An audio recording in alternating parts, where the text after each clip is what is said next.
You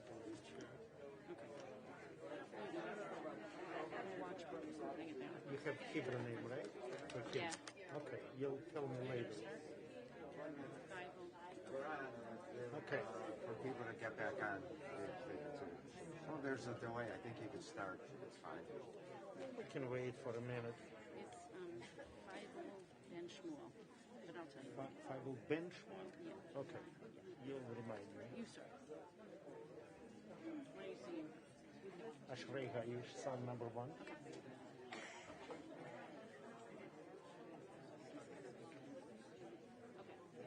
Well, there's still... Coming in? Go to the mic. You want to start? Yes. Sure, you can start.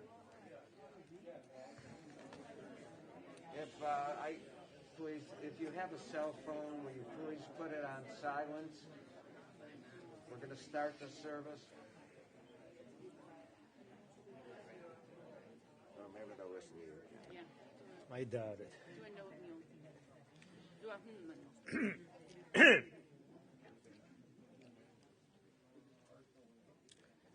Thank you. Ashrei Ha'ish Asher lo halach bevatzat reshaim uvederech hatayim lo hamad uvamoshav letzim lo yashav ki him betorat Adonai chevtzo ובתורת יהוה יומם ולילה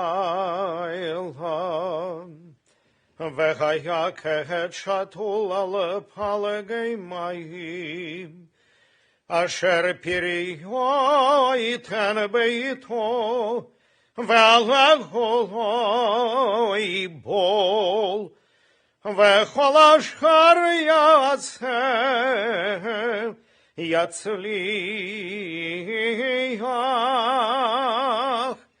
לכן לרשעים כי הם כמוץ אשר תדפנו רוח על כן לא יקומו רשעים במשפט וחטאים בעדת צדיקים כי יודע אדוני דרך צדיקים ודרך רשעים תאבד.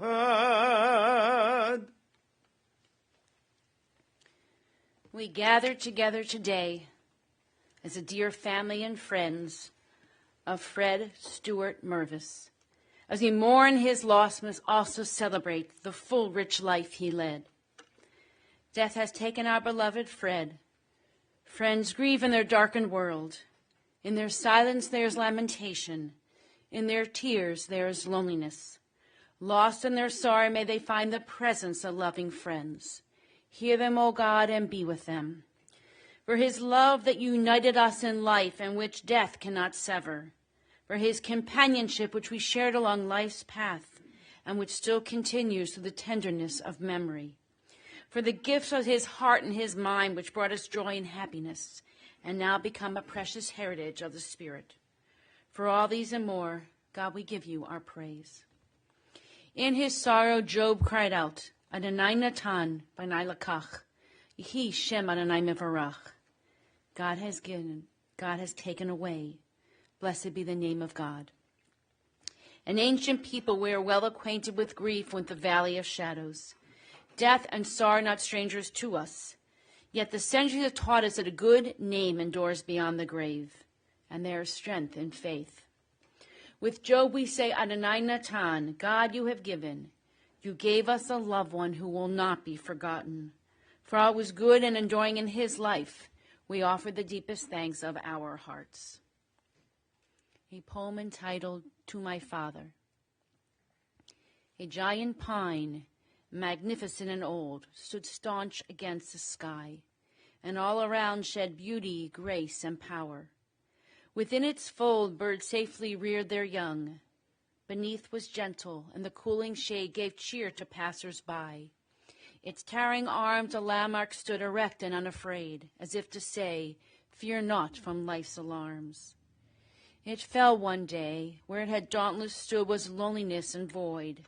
But men who passed paid tribute, said, to know this life was good. It left its mark on me.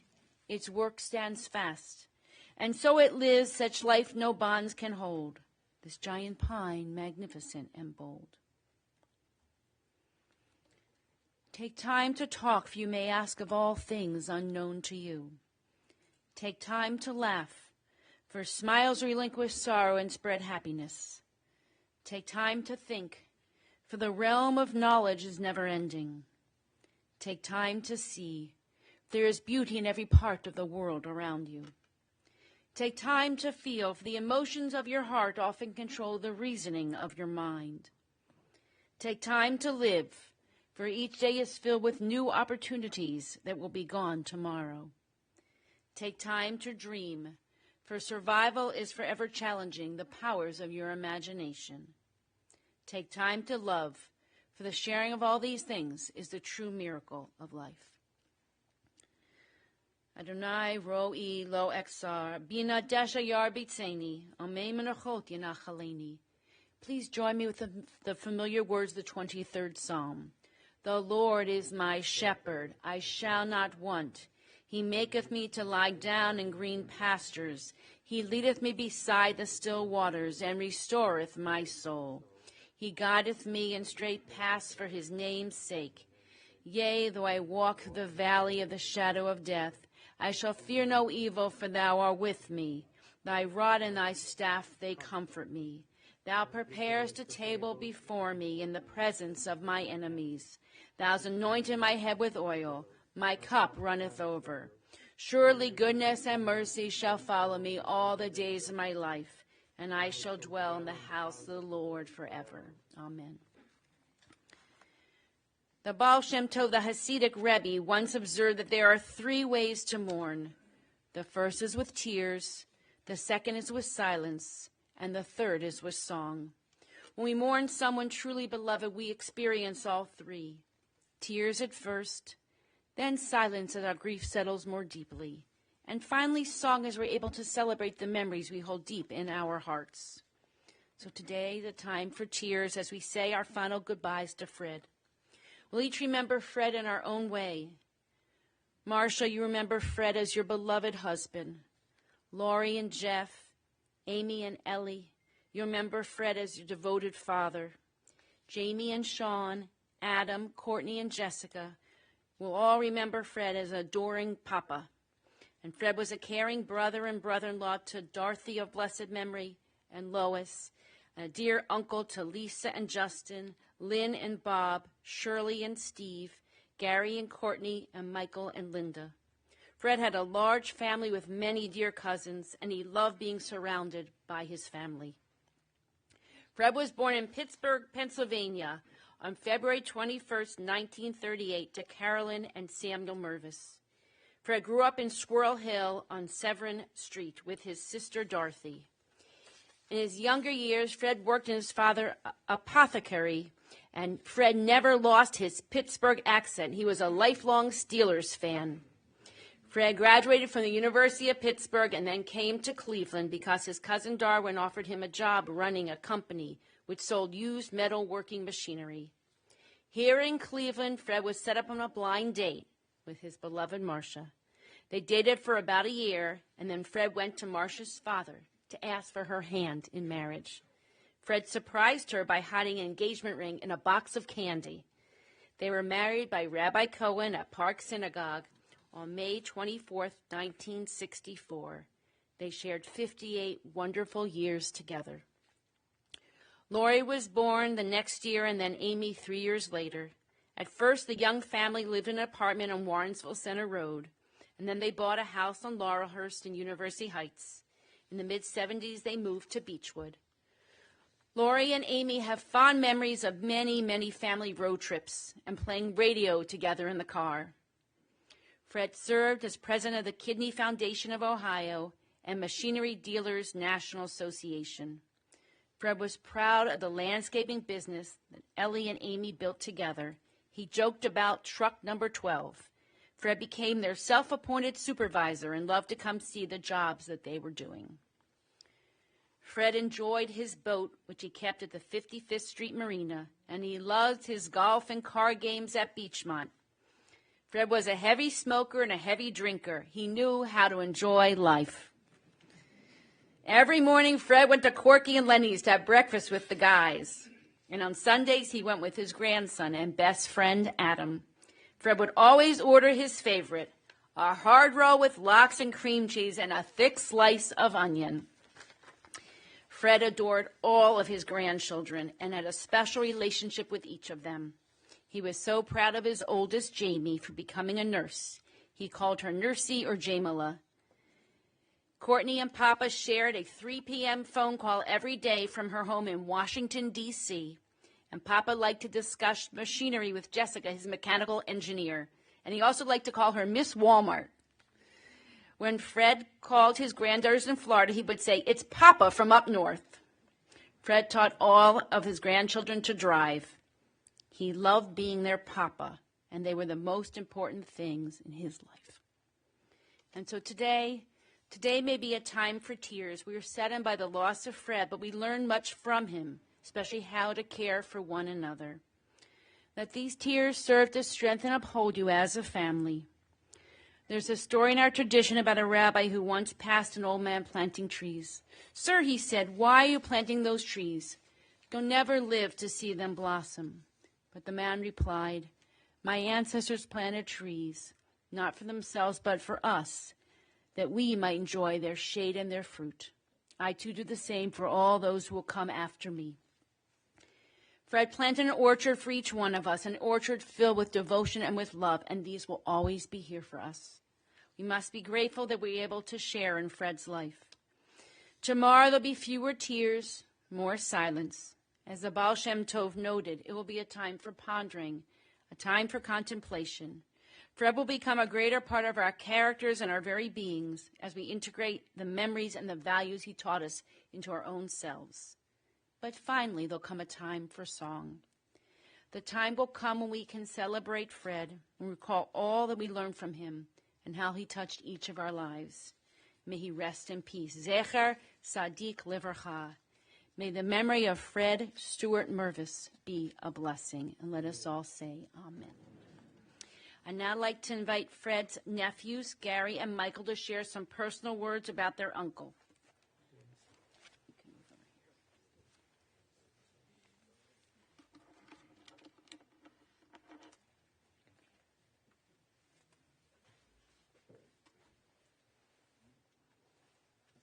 Hi, everyone. Should I go? And Sherry. Gary, Sherry, and Michael. Oh, Sherry. We get older and people leave us. And when they leave, they take a little piece of us with them. And we're left with memories trying to fill that hole. And I have many, many wonderful memories of Uncle Fred. Growing up in Beechwood, Uncle Fred, Aunt Marcia, Lori, and Amy, they always lived just a few minutes from us, first on Laurelhurst and then on Bridgeton. And we saw lots of them. We were all very, very close. And, they were my second family, still are and always will be. And I remember when I was a little kid, and I was at Beachmont, and it was the first day of golf season. And I remember being at Beachmont, and there was a little crowd there. I guess it was, I don't know if this was an annual thing or not. I just remember this one time. But I remember being there to watch Fred tee off on the first hole, the first tee. And this might have been the first time I ever saw anyone hit a golf ball in person. I was just a little kid, but I remember it vividly. And I remember standing there and watching Fred draw back and hit the ball. And I was like speechless. And I watched the ball just keep going and disappear out of view. And I remember looking at Fred and thinking, I never knew anybody could any human being could hit a ball so far, so high, and so straight. And I was just in awe, and I looked at him, and, he might as well have been 20 feet tall to me. And, that's how I always looked at him. And, it's funny how your mind works, because, I don't know what I had for breakfast yesterday, but there's just random things I remember from 50 years ago. And I remember what Marcia said after he hit that shot. I remember she said, "May they all be that good this year." That's a true story. That was 50 years ago. I think I just had coffee yesterday. But I still remember that. When I was in high school, am I talking too much? I'll speed it up. When I was in high school, I started working at Knoll Machinery, Fred's business, and I was working back in the shop, big warehouse with high ceilings, overhead cranes, and it was hot back there. It was always 90 degrees, and I was sweating and dirty, and they learned real quick. I wasn't very mechanical. I wasn't handy, and there weren't a lot of checkbooks to be balanced, but they always kept me busy. They always had, plenty of work for me to do. And I remember Fred, I didn't see Fred that much because he was in front, obviously, running the business, making deals. But from time to time, he would walk back into the shop. And I just remember the door would open from the office, and the guys would say, and I always worked hard, but, some of the other guys, they were there for a paycheck, and the door would open, and Fred would walk back, and they'd say, "Here comes Mervis, get busy." And everyone would start getting real busy, and Fred would be walking back, and, he's checking out the new machine that came in, checking out the business, seeing what's going on. And, he'd look around. I remember a couple times he'd look around, he'd say, "Where's Gary?" And somebody would point up, and I was on the top of a big extension ladder. Must have been, Steve would know, 30 feet tall at least. I'm on the top, which is where I was a lot of time. And I had a paint gun and a scraper, and I'm stretching, trying to get every spot. And Fred looks up there. He sees me way up on this extension ladder. He says, "Gary, you all right?" And I looked down. I said, "I'm okay, Fred." And he said, "Gary, please be careful. You're my nephew. I love you, and I don't want you to fall." But he didn't use those exact words. The exact words I remember to this day were, "Don't get me in trouble. If you fall, Marcia's going to kill me." But that was Fred speak, because what he really meant to say was, "I love you, and be careful." And that's how I felt about Fred as well. I always loved Fred, but I also admired him, looked up to him. He was a big influence on my life. He really was. He was a cool guy, too. He was a guy's guy, with the golf and the boat and the Marlboros and being a businessman. He would take us to the Schwitz, he would take us to Schwitz night at Beachmont. And he'd walk in, he was like Norm from Cheers. Fred. Everyone loved him, wanted to have a piece of him, wanted to talk to him, have a few minutes of his time. And he was just a great guy. Loved him, loved to be around him. But the thing I remember best, or the way I will always remember Fred the best, is just what a big heart he had, how he loved his family more than anything in the world, would do anything for Marcia, his girls, his grandchildren. Fred had 2 girls, and I have 2 girls. And, it's just always something, I saw how they meant everything in the world to him and myself as well. Like the rabbi said, he had such a special and unique relationship with each and every one of his kids and his grandchildren.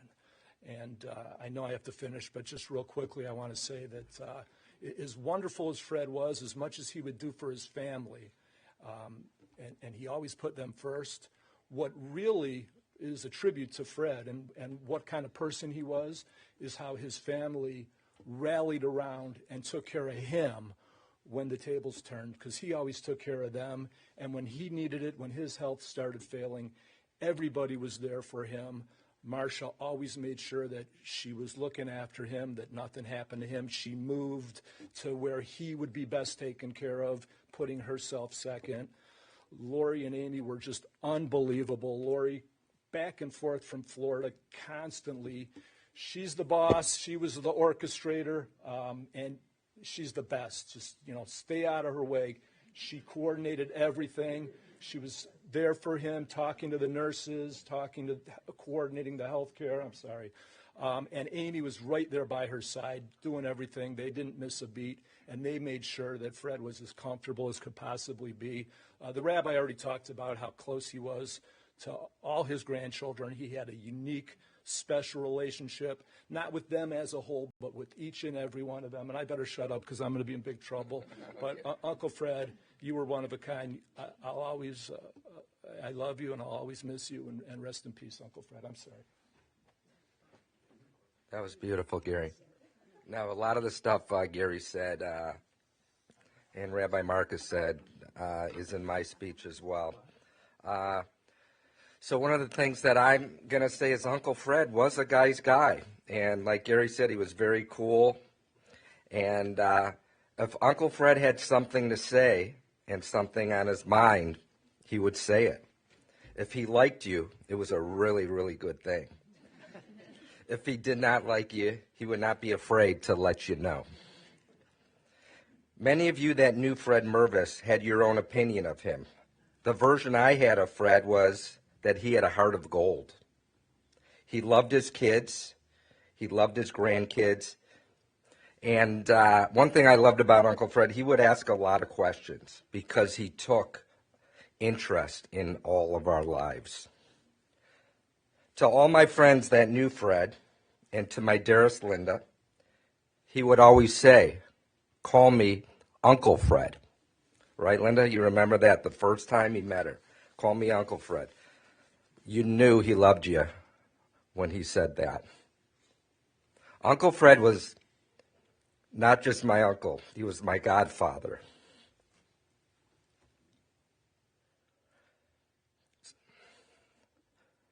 Uncle Fred was a passionate Steelers fan. That was fine with me, because whenever the Steelers beat the Browns, it put a smile on his face, and I'd rather see him happy than not happy.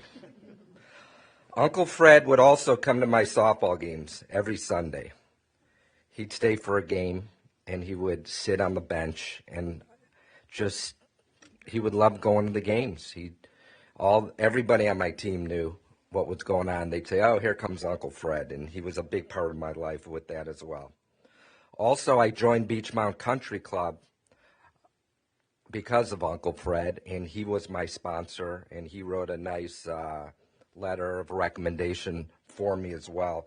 So I was a big part of Beechmount, and one of the things that I loved doing was taking Aunt Marcia and Uncle Fred to Beechmount and having dinner with them, Shabbat dinner, and it made me feel really, really good. Also, when I was building my home in Beechwood, Uncle Fred would drive by the house almost every day and call me with updates. When I would go out of town, another thing, Uncle Fred would be the person responsible for taking my mail in. He would go every day to my house. He'd grab my mail. He had this bag that he'd put all my mail in. It was very meticulous, and when I'd come home from my vacation, he would have the mail set in my garage on the steps because he had the code to my garage, and he would say, hey, did you get the mail? And I said, Uncle Fred, I haven't got home yet, but I'm coming home tonight about 9 o'clock. Thank you so much.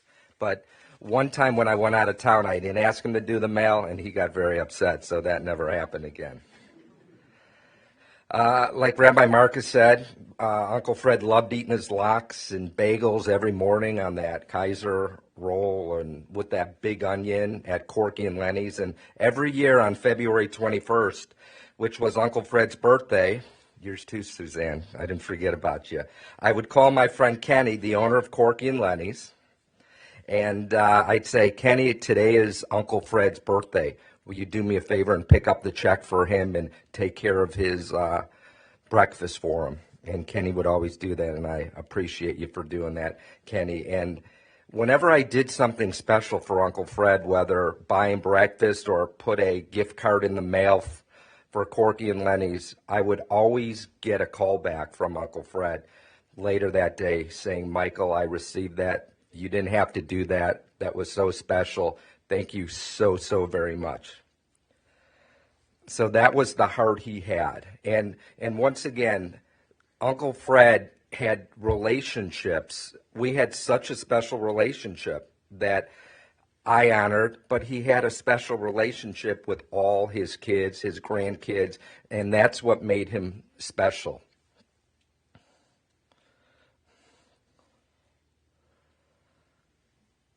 Lastly, I want to say thank you to everybody who came here. It means a lot. Lori, thank you, and Amy and Aunt Marcia, and for everybody, for all the love that you gave to Uncle Fred. He was very special to me. And like Gary said, Uncle Fred didn't have any, he had 2 daughters. He didn't have sons, but he treated Gary and myself and Adam and Sean and Ellie and just Jeff, just all of us he treated like his own. And Steve, of course, Smiley. But it's a tough day. It's a tough day. And I'd like to conclude by saying, Uncle Fred, I love you. May you rest in peace. Thank you.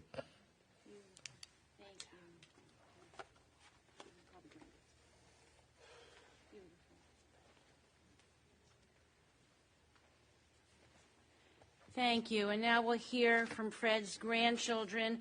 First, Jamie and Adam will come up with her, and then Courtney and Jessica.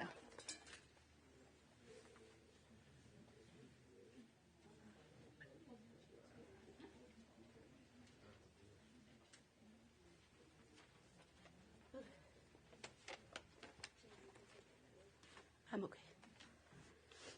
Hello. My name is Jamie, one of Fred's grandchildren, and to many of you, I'm known as Jamila. And this is my brother, Adam. Thank you so very much for attending the ceremony honoring the life of Fred Mervis. This day is a profoundly sad one, though even in this time of grief, I cannot help but reflect on the many wonderful experiences that I and the rest of you shared with my Papa Fred. My Papa was one of a kind. He was a very accomplished man who has taught me many important life lessons. The number one life lesson, of course, would be driving. My favorite memory of him is teaching me how to drive is whenever we would pass a deer crossing sign, he would always say, "How do the deer know how to cross right here?" Or jamming in the car to some Johnny Cash on our way to our regular breakfast spot, Corky and Lenny's, of course. Knoll Machinery, Inc. has been a big part of my Papa's life, and for mine as well. If any of you have called his cell phone recently, can you guess whose voice was on the recording? It was me. My Papa always believed in me, even when I haven't believed in myself, especially when I started nursing school and became a registered nurse. He used to call me Miss Nursey, even before I got my nursing license, and once I did officially become an RN, the Miss Nursey never stopped. I remember within the last 8 months of working for my first nursing job, I would call him on my way to my night shift, and he would go, "Have you saved anyone's life yet?" And my response would be, "No, thank goodness, but I am helping to heal them." There are simply too many amazing and notable memories I have with my grandpa. If I told them all, we would be here until next year. To my Papa, family always came first. I'm proud to have been able to call Fred my Papa and to have had the experience of loving and being loved by someone who is such a good example of valuing family above all else. It would be an understatement to say that my Papa meant the world to me.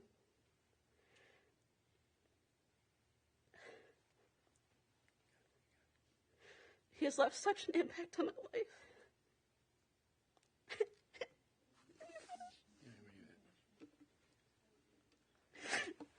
Sorry. All right, watch out. Switch. I cherish the time and memories that my Papa and I have had together in the past 28 years of my life. He will always be with me. I love you forever, Papa. Love you. You gotta say the last part. Jamila. All right, cool. Good? Good?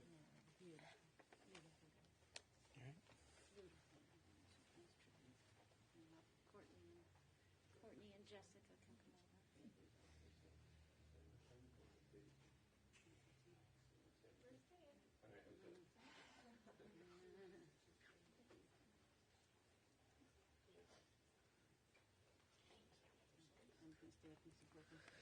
Backup plan. I have backup dancers. Okay. Good. Courtney, Fred's granddaughter, and Lori's daughter. I grew up in South Florida. Okay, hold on. I live now outside of Washington, D.C., and even though I've always lived hundreds of miles from Papa, he was a daily presence and force in my life. Okay. We spoke daily by phone from the time I could talk. He was part of every major memory, accomplishment, or sadness in my life. Go. I gotta breathe. Okay. No, I got it. Okay. I am 24 years old, and my best friend was a crusty, fastidious, 84-year-old guy in Cleveland named Fred Mervis, who called himself Papa from up north. My earliest memories are of him calling me on the phone as a preschooler to ask what I ate for dinner. And if you knew my Papa, what anyone ate for dinner was of great interest to him. In elementary school, he knew my teachers' names, especially my favorites. He visited us in Florida every December. He once sent me an email announcing he was coming by writing, "You think Santa is coming, but he's not. Papa is coming." At our house in Florida, he rotated between the TV, smoking by the pool, and eating snacks out of the fridge. Jesse unpacked his clothes and handkerchiefs in our guest room, which he called his room, and God forbid anyone else slept in it. He ate at our neighborhood breakfast place every morning, usually before the sun came up. I'd leave a note on the mirror telling him whether to wake my teenage self because I wanted to join him. In high school, I called him on walks home from the school bus, usually at 3:05 p.m. He later taught me how to drive. He taught all four of us how to drive. Number one rule was don't lose the keys. Though Adam told me a few days ago that Papa's rule for him was not to lose the car. And he said it with quite enunciation, if you can think of his voice. He wore these big black sunglasses over his regular glasses, and he would sit in the front seat with us. Jesse would tell you that he was a little slow to react when we messed up. We'd be parked at a stoplight, and he'd say something like, and this is like 5 minutes later, "May I make a suggestion?" And he'd pause. "You should have turned left 5 minutes ago." No one was more excited than Papa than when I moved to Washington, D.C. in 2015 to study journalism in college. I called him on my way to class every day.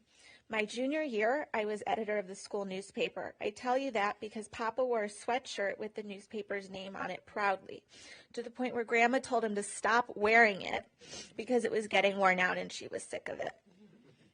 He knew all my friends, and my friends knew him. Papa was my first call last year when I got a job covering the White House.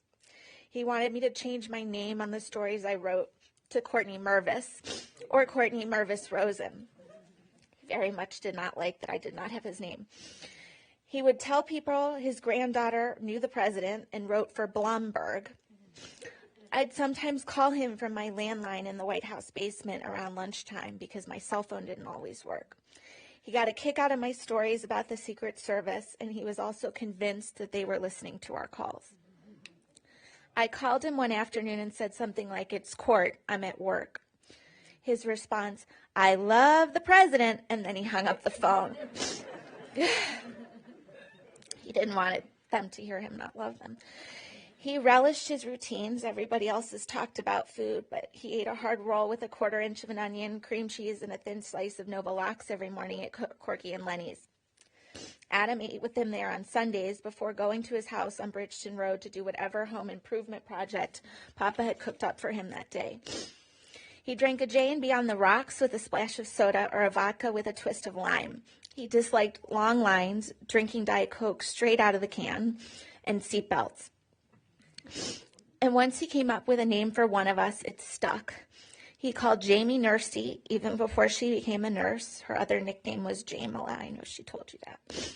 Jessie was Miss Walmart because she once told him to turn off the light in his bedroom so that he could live better for less. He called my dad, whose name is obviously Jeff, George for the first few years my parents were married. I think that was endearment. To know me was to know Papa. I'd like to think I inherited some of his best parts, minus his love for corned beef. He believed in me more than I believed in myself. The hardest part of the last few weeks has been not being able to talk to him. Good thing you all like me. Okay. Breathe in. Even though he couldn't you gotta read this. I can't. Even though he couldn't communicate much when I was here a few weeks ago, he had a few moments where we could chat a little. The nurses also kept saying he was staring at me. When I left, my mom said something like, "Say goodbye to court, Dad." He replied, "I love you, I love you, I love you, I love you." Papa, we love you. Thank you for everything. He would have gotten such a kick out of all of you being here. Oh my God. Okay. Thank you for your beautiful words. And now we're calling Lori finally.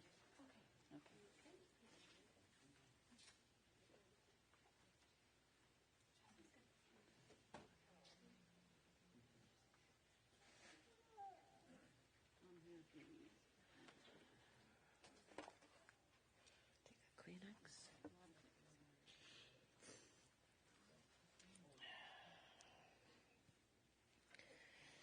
Okay. Everyone good? Court, good? Thanks. Thank you. No, it's okay. First, I'd like to thank everyone for coming to support our family. Everyone says it, but until you're on this side, you never really know the difference that loving friends and families make at this time. To those of you who took time to travel from far away, I thank you. To those of you who called and texted and just showed up for us, thank you. And especially thank you to those who kept in touch with my dad over these last few years. On behalf of my mother, my husband Jeff, and me, Amy and Ollie, our children, Courtney, Jesse, Jamie, and Sean, and Adam, thank you from our hearts. My dad was my best friend. He taught me what I know. He made me who I am. I started going to work with my dad when I was 7. We went to Corky's for breakfast on Saturday, but the difference for me was I didn't get to order the bagel and cream cheese. I had to order my breakfast to go because when he was done, we had to leave. Very early, I remember going into his office on those Saturday mornings to sit and write business letters. I wanted to be just like him. This is important because I grew up in the 70s and 80s, and during those times, young girls weren't given the opportunities to learn about business. My father never, ever made me feel less because I was female or that I couldn't do something because of what I was. And I think because I learned at a young age that I could do anything I set my mind to, I never felt that I had to hold back in business. This is such a valuable lesson he gave me at a time when not everyone was getting that message. My earliest memories involve my dad. I remember square dancing at Bluebirds.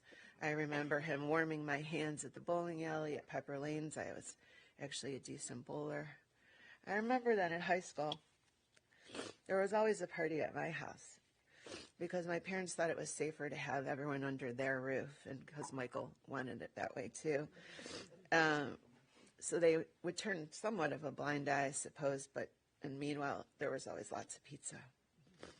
When I went to Camp Wingfoot in Madison, Ohio, it was a 4-week session, so there was no visiting day. And, however, my dad always found his way to Madison, Ohio on late Wednesday afternoons. Just pop in and ask the director if he could take me to dinner. After a few Wednesdays, this didn't work out so much anymore. But it just proved to me that he and I really couldn't not be together for an extended period of time. Don't get me wrong, he wasn't perfect. He littered. He was very demanding, stubborn, and he was politically incorrect until the end. He could be loud. He was known to enjoy a cocktail, and no one could yell Marcia the way he could. And with such repetition, especially recently, Mom, you deserve a medal for your patience. More importantly, the way you took care of Dad these last few years is nothing short of heroic.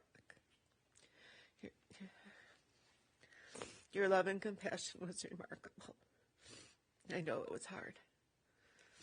My father was always there for me. We shared a special bond that I will miss the rest of my life. He was my person. Nothing that ever happened to me really happened until I shared it with my dad. He was my business advisor. He was my biggest fan. I learned how to be a good friend and how to take care of my family from him. Every problem I had, I talked to him about. Every success was sweeter when I could call him to share it. He wanted every tidbit about Courtney and Jesse and Jamie and Adam. He loved us all so much. He showed up.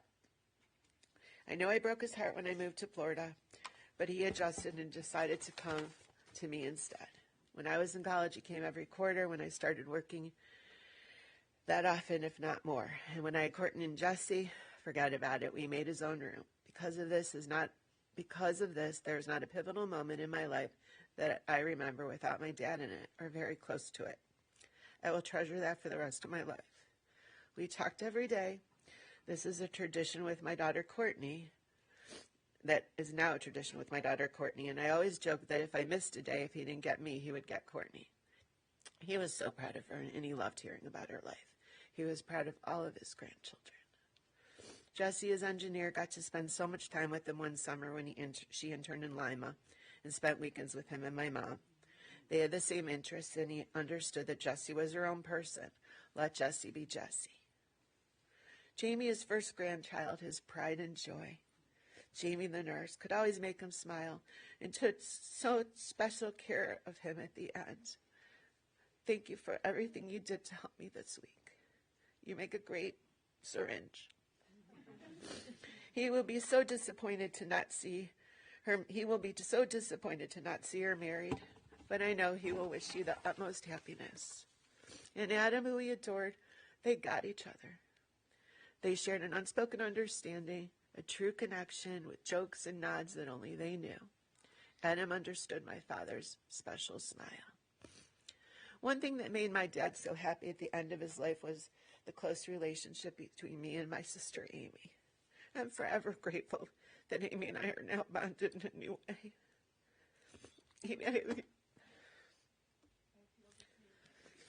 I owe you a ton of gratitude for the way you took care of our parents. The one who has stayed in Cleveland, sorry. You are so caring and responsible towards our parents, as is Ellie, who was much more than a son-in-law to my dad. He adored you. Ellie was the son he never had, and I will never forget or take for granted that the two of you did the lion's share of the work, day to day. I love you. When Dad met Jeff, he welcomes him to the family after a little while. He was more than gracious. Even though Jeff and I never lived close by, my dad and Jeff were close. I'm pretty sure my dad even thought Jeff was good enough for me. Mom, as hard as this has been for Amy and me, I have no idea how you're going to deal with the loss of your partner for 58 years. It's hard to think of one of you without the other, but I promise we will take care of you. I promise. I'm so lucky and grateful for many dear friends, but especially today I need to call out Debbie and Meg. Without you, I wouldn't be standing. I love you and I thank you. One good thing about a lengthy illness, at least in our outspoken family, is that you get to say everything you have to say. And one regret I'll never have is that there was anything left unsaid. Our husband, our dad, our grandfather knew he was loved until the very end. And I know I was the luckiest and most blessed daughter in the world. And for today, I'm the saddest. Rest in peace.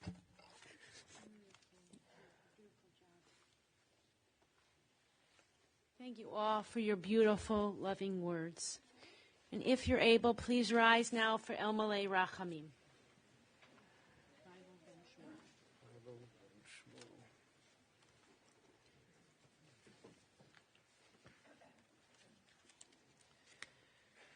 El Malay Rachamim, Shochainam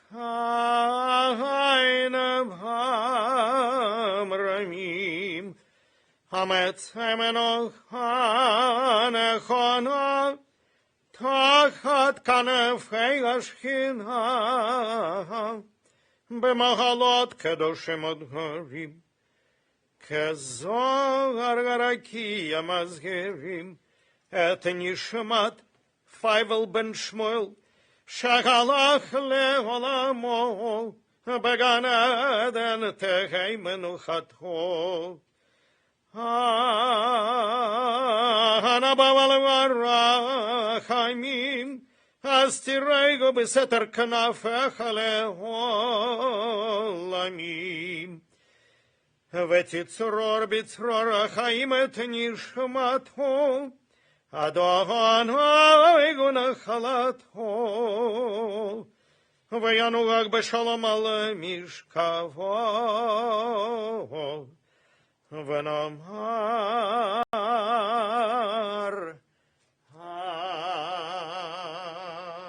Amen. Compassionate God, eternal Spirit of the universe, grant perfect rest in your sheltering presence to our beloved Fred Stewart Mervis, who has entered eternity. O God of mercy, let him find refuge in your eternal presence, and let his soul be bound up in the bond of everlasting life. God is his inheritance. May he rest in peace, and let us all say, Amen. Please be seated for just a few moments. This concludes our service here. We'll proceed from here to Beit Olam Cemetery for burial. And following the burial, the Mervis family will be observing Shiva at the Marriott Hotel, following the burial until 8 p.m. this evening. Thank you.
The rabbi said the cemetery is Beit Olam Cemetery. If you're going to the cemetery, please return to your cars, put on your headlights